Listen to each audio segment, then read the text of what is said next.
வாடிக்கையாளர்களின் பண பரிவர்த்தனை பிரச்சனைகளுக்கு தீர்வு காணும் வகையில் புதிய மொபைல் செயலியை சிட்டி யூனியன் வங்கி அறிமுகப்படுத்தியுள்ளது. இதுகுறித்து அந்த வங்கியின் நிர்வாக இயக்குநர் காமகோடி தெரிவித்த கருத்துக்களை பார்க்கலாம். 99% வரையில் இந்த பிரச்சனையை நம்மளால இன்னைக்கு சால்வ் பண்ணுறதுக்கு எலக்ட்ரானிக் பேங்கிங் டிரான்சாக்ஷன்ஸுக்கு அதில் வேல்யூ இருக்குது, அதுக்கு ஆப்ஷன்ஸ் இருக்குது. அதை பிரயோஜனப்படுத்தணும். அதை எப்படி பிரயோஜனப்படுத்தணுங்கிறத பற்றி நான் இப்போ சொல்கிறேன்.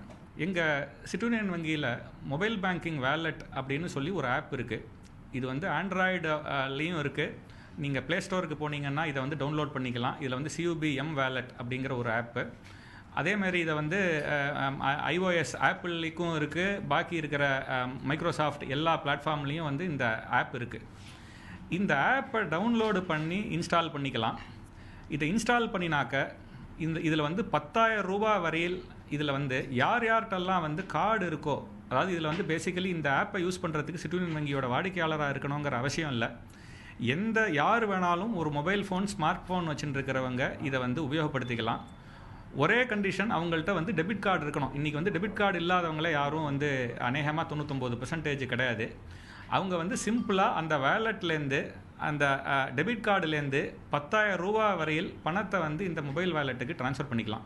நான் என்னோட மொபைல் வேலெட்டில் நான் ட்ரான்ஸ்ஃபர் பண்ணிக்கிறேன். பட் நான் இன்னொருத்தர்கிட்ட போய் நான் பணம் கொடுக்கணும். ஒரு ரோட் சைடில் இருக்கிற ஒரு கடைக்காரர்கிட்ட போய் என்னால் இந்த பணத்தை கொடுக்கணும். நீங்கள் அந்த கடைக்காரரையும் உடனே சிட்டி யூனியன் பேங்க் மொபைல் வேலெட்டை டவுன்லோடு பண்ணி இன்ஸ்டால் பண்ணிக்க சொல்லிட்டீங்கன்னாக்க உங்களோட வேலெட்லேருந்து அவர் வேலெட்டுக்கு அவர் பணத்தை இம்மீடியட்டாக ட்ரான்ஸ்ஃபர் பண்ணிக்கலாம். எந்த விதமான பிரச்சனையும் இல்லை. அதில் உண்டான வழிமுறைகள் அதில் இருக்குது. இம்மீடியட்டாக நீங்கள் எனக்கு 110 ரூபா பணம் கொடுக்கணும் அப்படின்னு சொன்னால் 110 ரூபாவை கரெக்டாக பைசா சுத்தமாக அந்த கடைக்காரரோட வேலெட்டுக்கு ட்ரான்ஸ்ஃபர் பண்ணிக்கலாம்.